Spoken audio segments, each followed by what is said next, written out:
Mobile वो थोड़ा पैते दे गुलजार जाता है ओके फोटो निकली है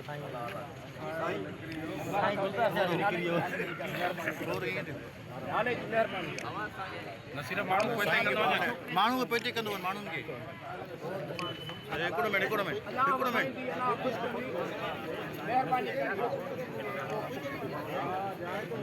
थोरो परे ॾियो तव्हां हेॾे ॾियो बी में मुर्ता बी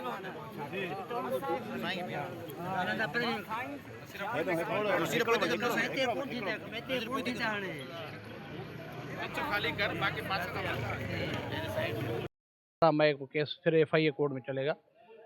इस केस में नेब चेयरमैन ने जो डिसीजन लिया था, बोर्ड ने डिसीजन लिया था, नेब अथॉरिटी ने डिसीजन लिया था, नेब के इन्वेस्टिगेशन ऑफिसरान ने जो स्टेप लिया था, उसका डिसीजन ये था कि ये case anti corruption department government of Sindh के पास चलेगा।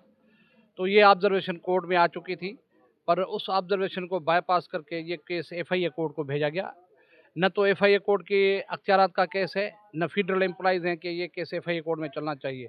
ये केस तो सीधा जो है रीअसेस के बाद एंटी करप्शन डिपार्टमेंट के पास जाएगा और उसको ही इन्वेस्टिगेशन करने का अख्तियारात है, और उसी तरीके से ये केस डायरेक्ट किसी कोर्ट में नहीं चल सकता। इस केस को उस वक्त भी सियासी बुनियाद के ऊपर दाखिल किया था कि सैयद खुर्शीद अहमद शाह के ख़िलाफ़, और जो है वो 2 साल जेल में रहे, और उस वक्त के रजीम ने ये पॉलिटिकल विक्टिमाइजेशन के ऊपर जो है रेफरेंस फाइल किया गया था, और बग़ैर वारंट गिरफ्तारी शाह साहब को अरेस्ट करके फिर इन्वेस्टिगेशन स्टार्ट की थी, फिर इंक्वायरी स्टार्ट की थी।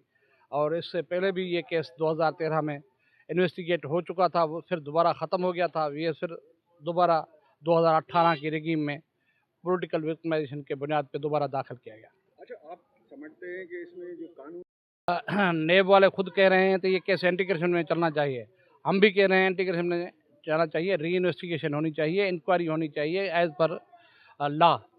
ये तो ना नेब कोर्ट को अख्तियारात है कि ये अगर नेब चेयरमैन ने कहा है ये केस एंटी करप्शन जाना चाहिए, चला जाए। नेब ने जो केस भेजा है FIA कोर्ट को, उसको भी अख्तियारात नहीं है। उसमें ऑब्जर्वेशन में लिखा हुआ है कि फाइनल रिकमेंडेशन में ये केस एंटी करप्शन जाना चाहिए।